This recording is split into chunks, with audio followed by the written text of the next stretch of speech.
Hello friends, good morning. Welcome to our channel Target with Lallan Sharma.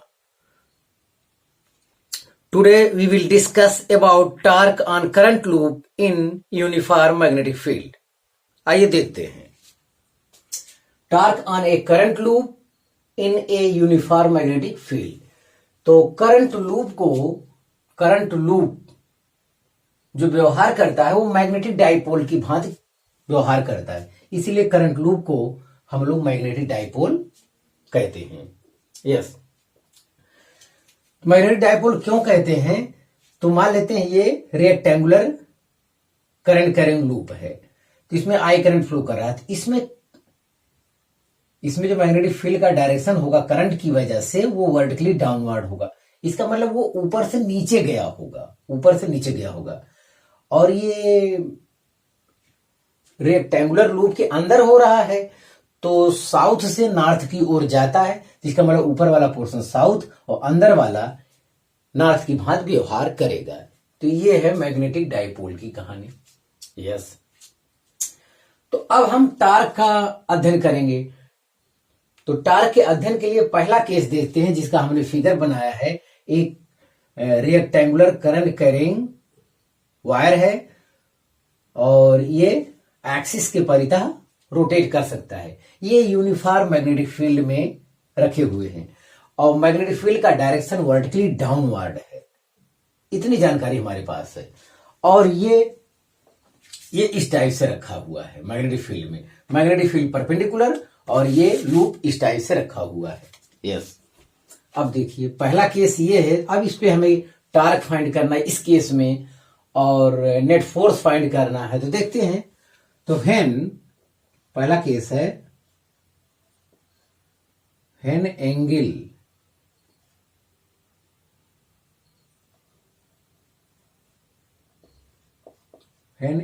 Between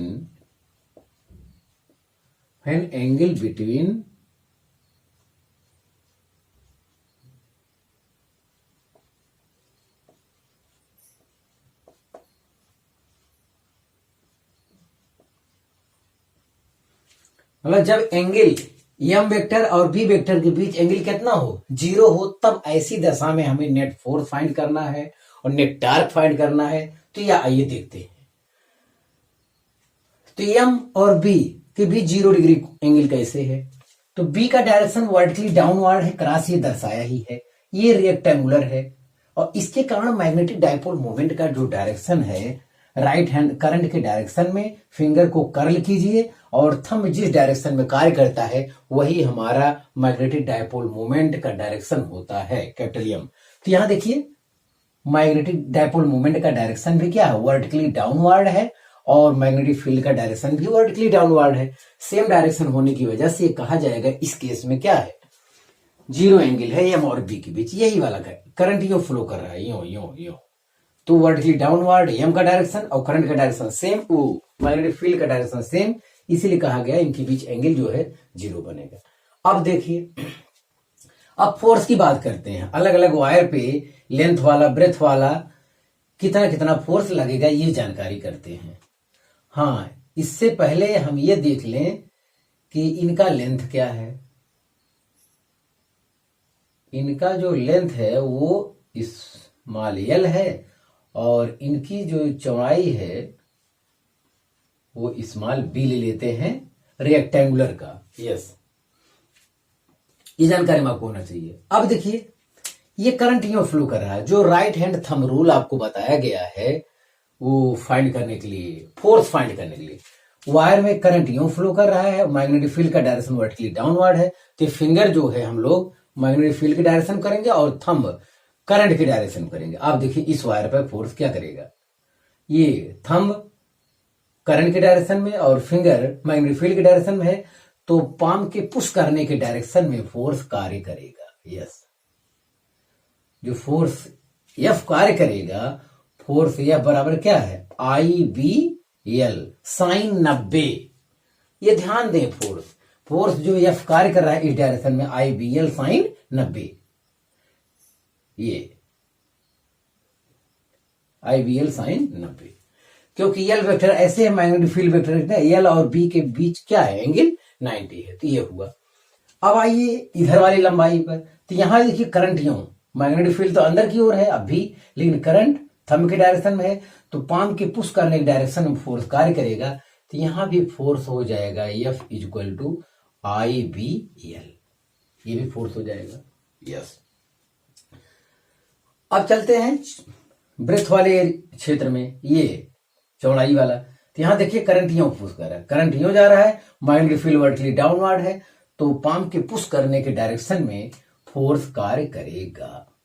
तो यहां यह बराबर हो जाएगा आई बी बी साइन 90।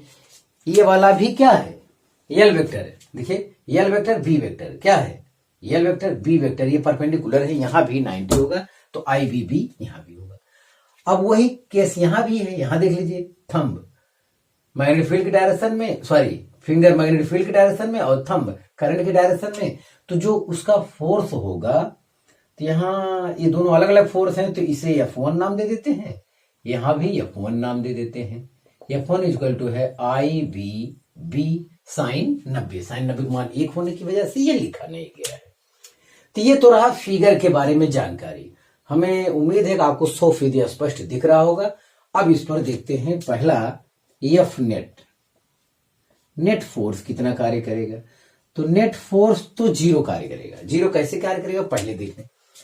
जब दो फोर्स इक्वल और अपोजिट डायरेक्शन में लग रहे हों तो उनका नेट फोर्स क्या आएगा, 0 आएगा। इक्वल भी है और अपोजिट डायरेक्शन, तो ये दोनों एक दूसरे को कैंसिल कर देंगे। अब इस आइए आईबीबी वाला में ये भी फोर्स इक्वल भी है और दोनों अपोजिट डायरेक्शन है, तो ये भी कैंसिल हो गए। उस कंसेप्ट के आधार पर हम कह सकते हैं नेट फोर्स 0 है। या एक और कारण है इसका 0 होने का, because displacement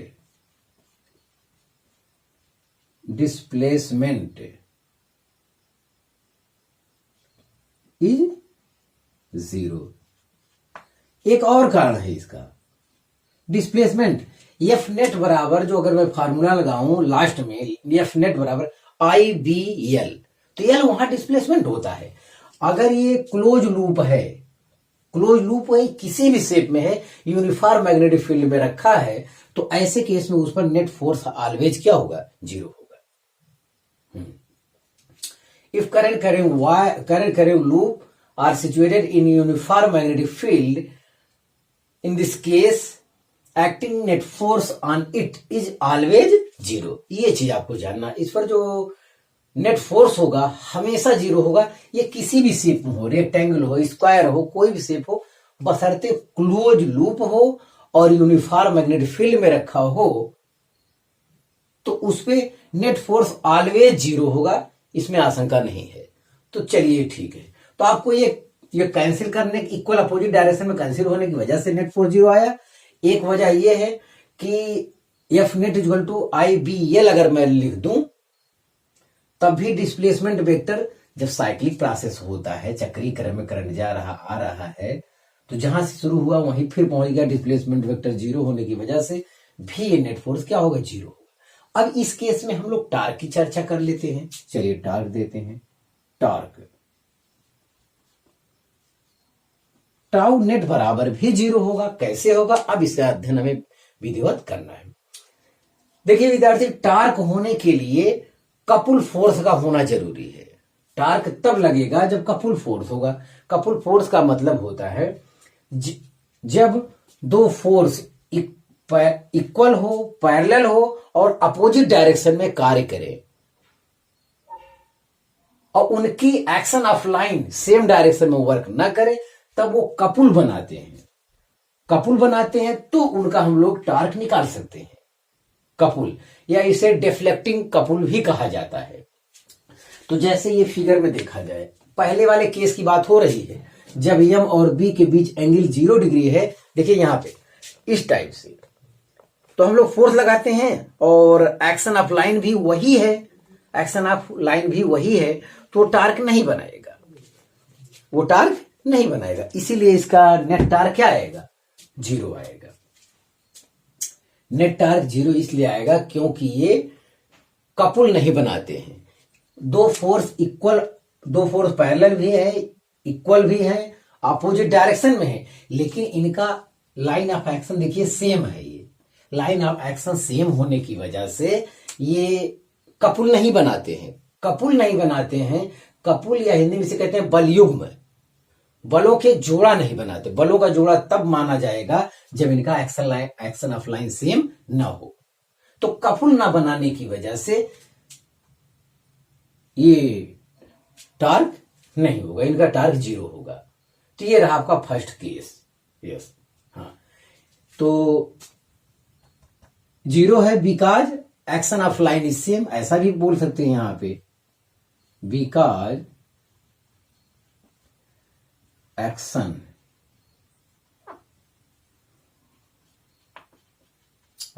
of line is same. Action of line same होने की वजह से नेट टार्क क्या होगा? 0 होगा।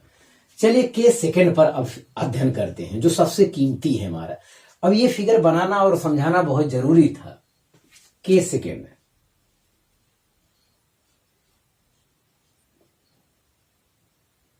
केस सेकंड हमसे कह रहा है when angle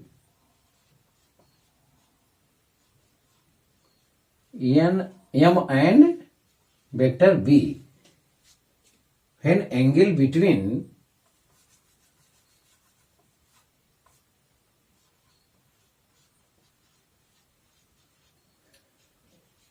vector M and vector B is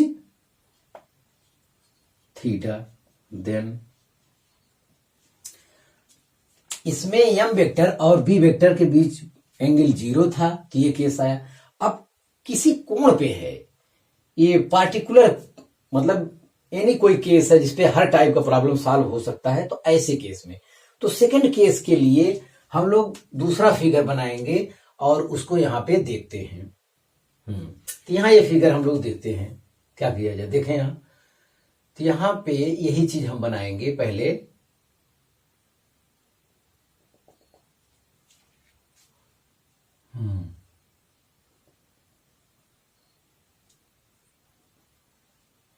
पहले ये पुराना वाला फिगर यही वाला बनाइए आप, लेकिन उसे डाट डाट दर्शा देते हैं हम, उसे डाट डाट दर्शाएंगे। यही वाला फिगर दोबारा हमको बनाना है। ये पुराना वाला समझ लीजिए आप, हाँ, ये पुराना वाला हो गया। तो पहला केस ये हो गया। अब उसका ये देखिए,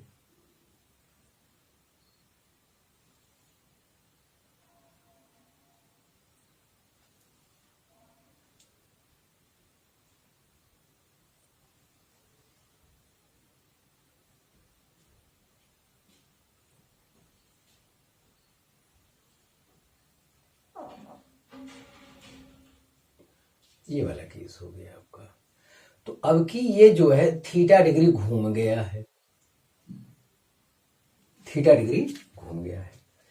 यही चीज है 100% यही चीज है।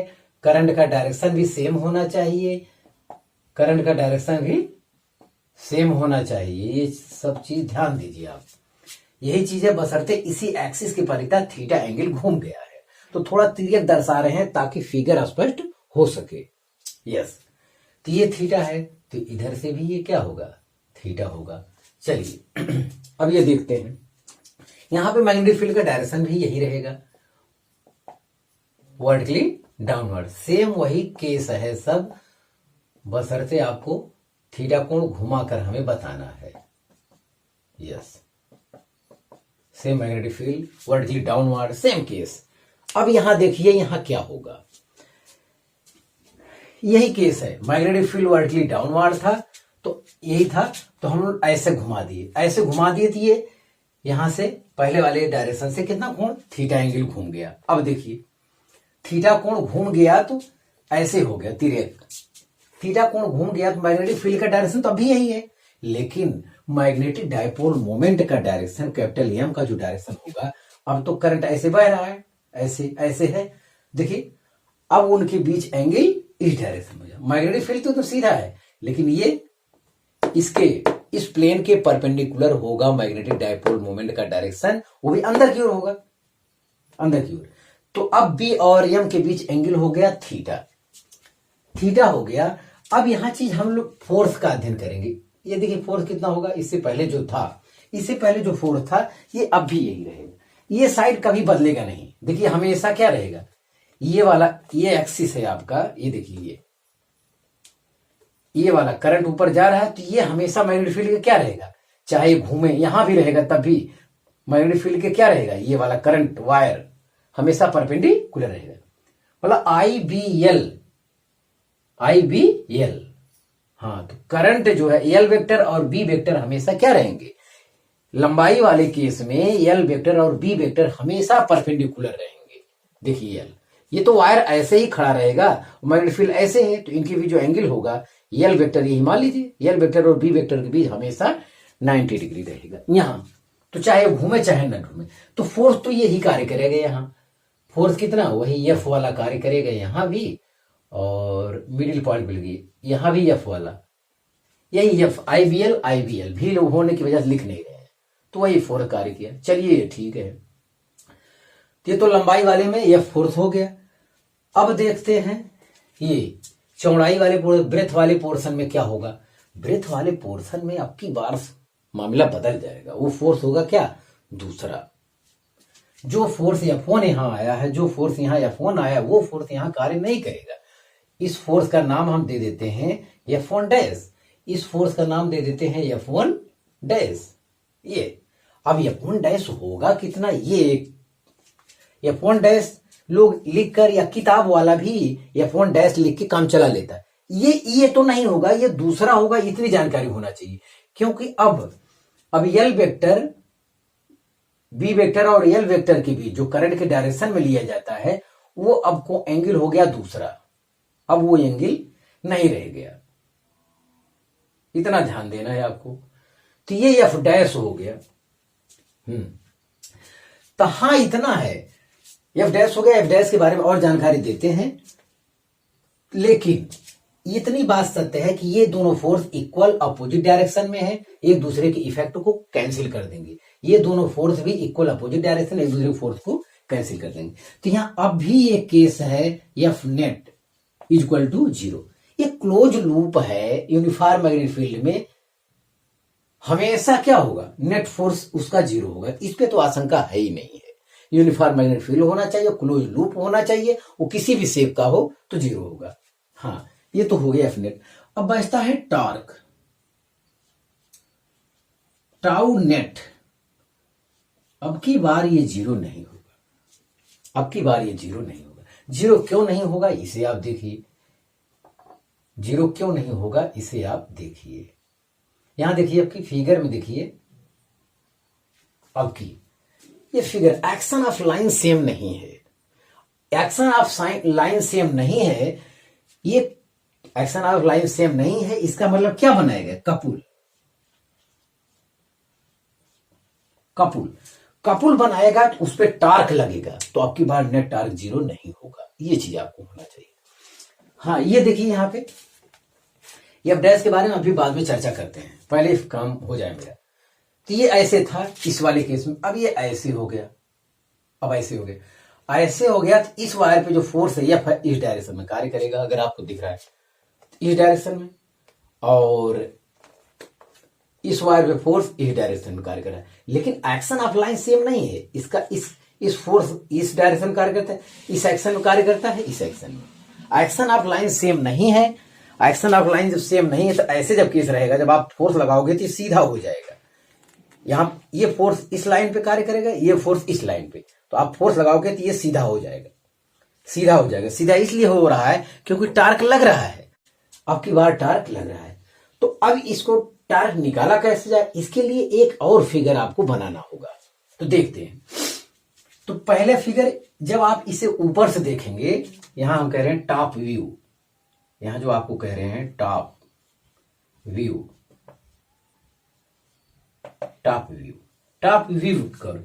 अगर इसे आप ऊपर से जब देखेंगे, जब हम इसको ऊपर से इस टाइप से देखेंगे, तो ये हमें ये वाला लंबाई वाला पोर्शन दिखेगा ही नहीं, चाहे जब ये घुमाने के बाद भी ऊपर ऐसे दिखेंगे तो हमें लंबाई वाला पोर्शन नहीं दिखता है।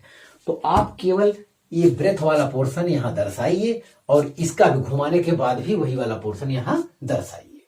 यस, तो चलिए पहला ये बनाते हैं इनिशियल केस।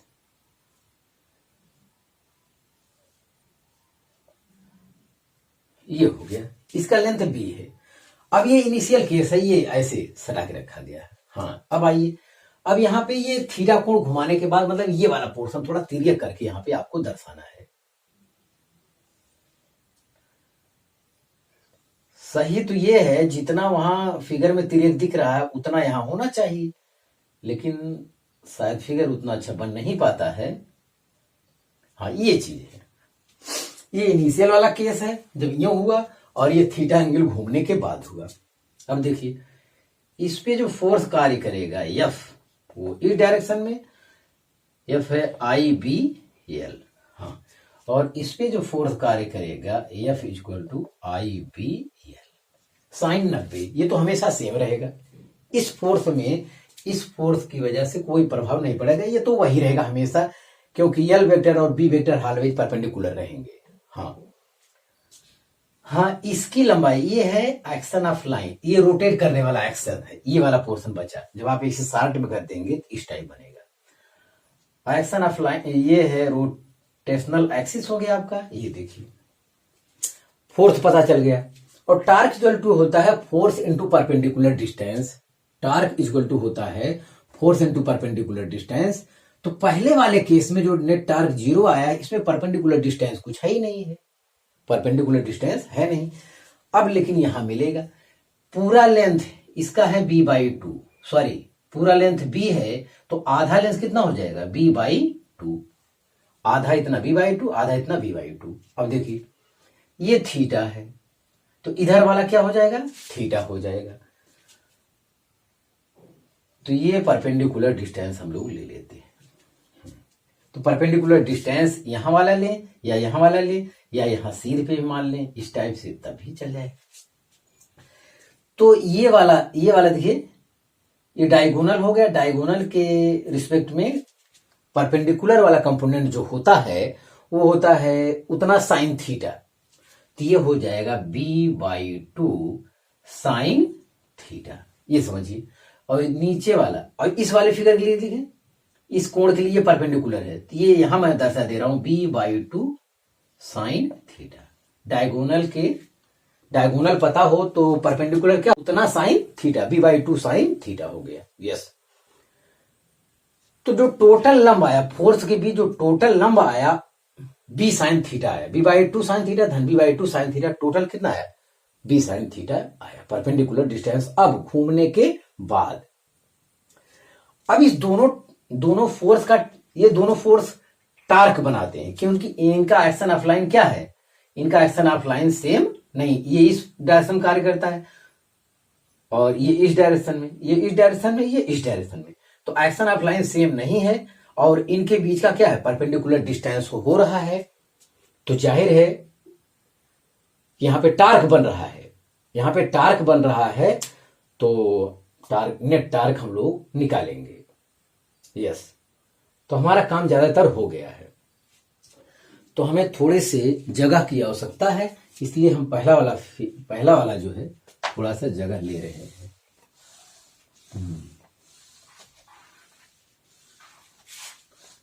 यस, तो अब net torque, tau net is equal to force into perpendicular distance plus force into perpendicular distance. ये देखिए, तो ये इस दोनों फोर्स है, अगर आप ये इतना घुमा दिया गया है, तो ये दोनों फोर्स का काम क्या है, दोनों फोर्स जब लगाएंगे तो ये फिर पुराने पोजीशन में, देखिए एक ही डायरेक्शन में होने की वजह से नेट टार्क क्या हो जाएगा, ये ऐड हो जाएगा। मतलब ये ध्यान दें, ये वाला पोर्शन भी क्या है, b बाई 2 साइन थीटा, ये वाला पोर्शन भी क्या है, b बाई 2 साइन थीटा लंब। ये चाहे बात यहां कहा जाए और चाहे यहां कहा जाए, दोनों एक ही बात है। ये यहां है तो यहां भी है, मतलब वही चीज है। तो फोर्स गुणे परपेंडिकुलर डिस्टेंस, तो फोर्स है आपका IBL, परपेंडिकुलर डिस्टेंस है B/2 sine theta plus IBL गुणे परपेंडिकुलर डिस्टेंस है B/2 साइन थीटा। तो वही चीज दो बार लिखा है, वही चीज दो बार लिखा है, तो दो गुणे कर देंगे IBL into B/2 sine theta, दो से दो ये कैंसिल हो जाएगा। तो I और L गुणे B एक साथ हम कर लेते हैं into capital B sine theta. L गुणे B लेंथ है, ये लेंथ हो गया गुणे ब्रेथ हो गया चौड़ाई, तो ये हो गया IAB साइन थीटा।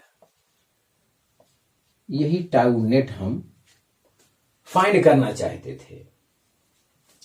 हाँ yes, if coil has n turn, मतलब क्वाइल में n लूप हो, तब क्या होगा, यहां कहेंगे if coil has n turns then tau net is equal to हो जाएगा NIAB साइन थीटा। तो ये आपका यहां तक केस हुआ। इतना ये जानकारी हुई। इस जानकारी के बाद थोड़ा सा हमें और जगह की आवश्यकता है, हमें इसे हटाना होगा। यहां देखिए, अब ध्यान दें, मैग्नेटिक डाइपोल मोमेंट का हम अध्ययन किए, m इक्वल टू होता है IA, तो यहां NI अगर टर्न n है तो NIA होगा, इसके स्थान पे हम प्रयोग कर सकते हैं क्या, टाउ नेट इक्वल टू हो जाएगा MB साइन थीटा। ये उसी टाइप का है जैसे इलेक्ट्रिक फील्ड में हम लोग पढ़ चुके हैं, टाउ नेट इक्वल टू क्या, PE साइन थीटा। ये उसी टाइप का 100% वही केस है। हाँ, तो वैसे डेरिवेशन होता, वैसे इसका कॉन्सेप्ट है, मतलब डेरिवेशन तो ऐसा नहीं होता, वहां करंट के लिए नहीं है, हाँ वहां इलेक्ट्रिक डाइपोल के लिए। ये मैग्नेटिक डाइपोल है, मैग्नेटिक डाइपोल की भांति व्यवहार करता है, तभी तो ये tau net equal to MB sine theta है, और यहाँ tau net equal to PE sine theta है, मतलब उसी के सदृश 100% केस यहां पर है। अब ये चीज वहां भी इसे वेक्टर फॉर्म में बदला गया था, यहां भी इसे वेक्टर फॉर्म में बदला जाएगा। अब इसमें वेक्टर फॉर्म में सही वाला केस कौन सा है, तो क्योंकि एक रात B बराबर होता है AB साइन थीटा या कह दो BA साइन थीटा, दोनों सही है। ये तो स्केलर फॉर्म में इस समय है, तो वेक्टर फॉर्म बदलने के लिए कौन सा सही है, तो सही वो है कि net torque R cross F का डायरेक्शन जो हो वही इसका भी डायरेक्शन होना चाहिए। जब सेम हो जाएगा तो सेम होता है इस टाइप से, इन वेक्टर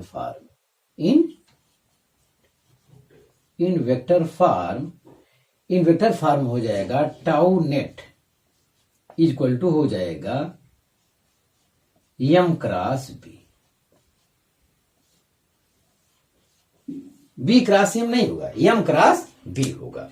तो आपको ध्यान देना है, ये M अंदर की ओर, B M क्रॉस B, यहां M ऐसे होगा, जब आप थीटा एंगल घुमा दिए तो M कैसे होगा, अंदर की ओर, और ये थीटा, तो M क्रॉस B तो हो जाएगा क्या, वर्टिकली डाउनवर्ड, जो भी हो सेम डायरेक्शन होगा। अब अगर R की बात करते हैं, देखिए R वेक्टर आगे बढ़ाइए, तो R वेक्टर से ले लेंगे, तो R क्रॉस F करेंगे, तभी टाउ नेट का डायरेक्शन क्या होगा, टाउ नेट का डायरेक्शन वही होगा, और M क्रॉस B का भी डायरेक्शन वही है, इसकी सहायता से और इसकी सहायता से, ये सेम होने की वजह से ये सही है।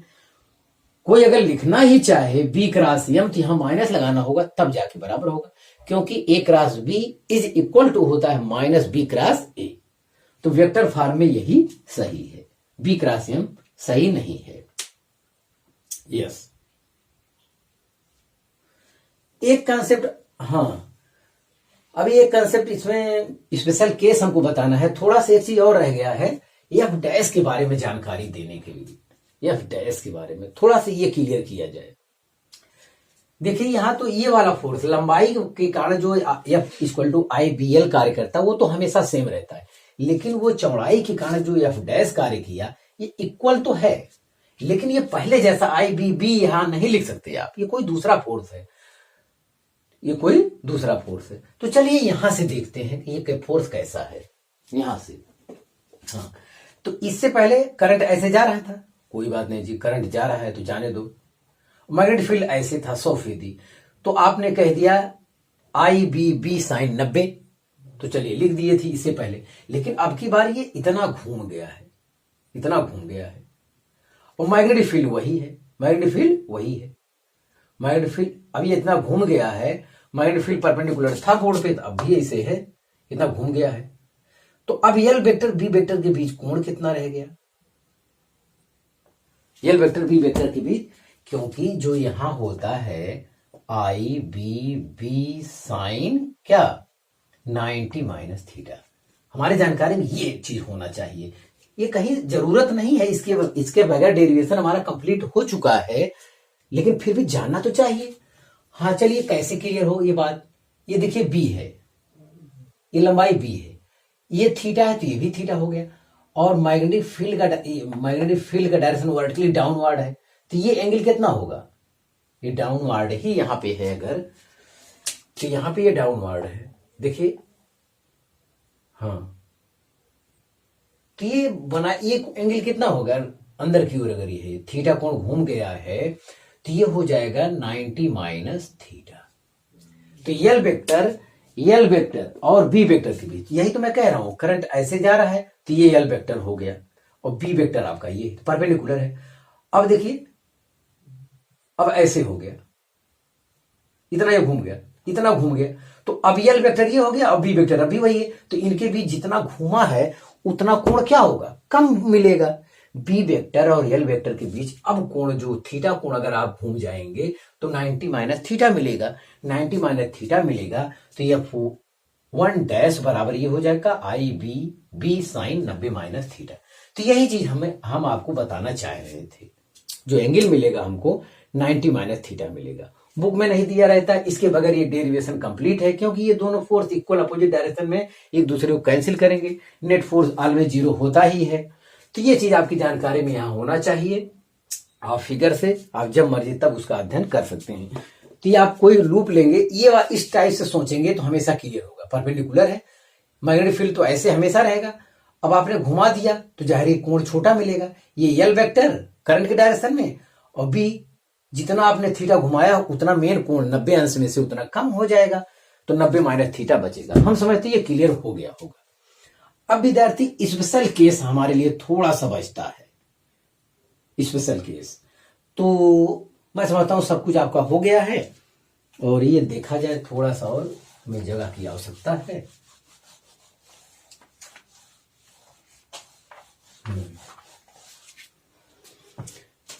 स्पेशल केसेज,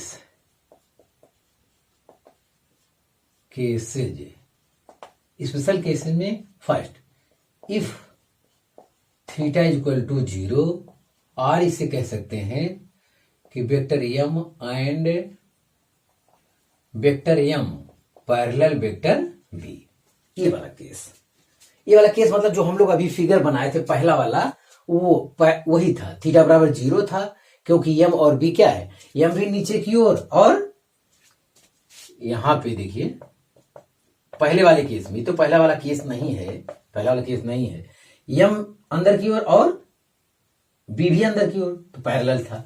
तो ऐसे केस में tau is equal to tau net is equal to क्या होगा 0, और ये क्या होगा मिनिमम। चलिए ठीक, पहला वाला केस हो गया। Second, if theta is equal to 180, और इसे कहते हैं vector M parallel minus vector B. ध्यान दे विद्यार्थी, इससे पहले वाले फिगर में मैग्नेटिक फील्ड का डायरेक्शन ये था और करंट ऐसे फ्लो कर रहा था, तो 0 डिग्री बना। अब इसे आपने घुमाना शुरू किया, ये कितना घुमाया 90, अब कितना घुमाया 180। तो जब 180 घुमाया तो करंट का डायरेक्शन उल्टा हो जाएगा, जो आपको लग रहा था इधर बह रहा है, अब ऐसे में इधर उल्टा लगने लगेगा। तो मतलब मैग्नेटिक डायपोल मोमेंट ये ऐसे हो रहा था, पलट दिया आप, तो ऐसे मैग्नेटिक डायपोल मोमेंट का डायरेक्शन क्या हो जाएगा, अपोजिट हो जाएगा। उनके बीच का एंगल क्या हो जाएगा, एम और बी क्या हो जाएगा माइनस हो जाएगा, माइनस करेंगे तब जाके कहीं पैरेलल होगा, मतलब डायरेक्शन अपोजिट 180 अंश का एंगल। तो अब 180 अंश अगर रखते हैं तो टाउ नेट इक्वल टू आल अभी 0 है। क्या आएगा? साइन 180 अंश का मान क्या होता है? 0। Tau net equal to M B sine theta आया, तो इसका मान अब भी क्या होगा? 0। अभी ये क्या है? मिनिमम वाला केस है। तीसरा है if theta equal to 90, or कह सकते हैं vector M perpendicular vector B वाला केस है। थीटा 90 वाला केस है। ऐसे केस में देखिए, तो ऐसे था पहले इनिशियल में, तो ऐसे घूम गया, तो इसके कारण फोर्स इधर, इसके कारण फोर्स इधर, तो ये साइकिल के पैडल जैसा केस हो जाएगा इस टाइप से। एफ इधर, एफ इधर, ये आपका बी हो जाएगा। ये आइडियल केस है। तो एम बी साइन 90, तो टाउ नेट बराबर ऐसे केस में आएगा एम बी, और ये मान क्या होगा? मैक्सिमम। नंबर 1 का टार्क बनेगा, क्योंकि एक्शन ऑफ लाइन जो है फोर्स के परपेंडिकुलर होगा यहां पे। हाँ तो विद्यार्थी, आप इसे कॉपी कर लीजिए, और हमें लगता है हमने हर बात को कवर किया है। हाँ फ्रेंड्स, आज बस इतना ही। आप मेहनत से पढ़ाई करते रहें। All the very best.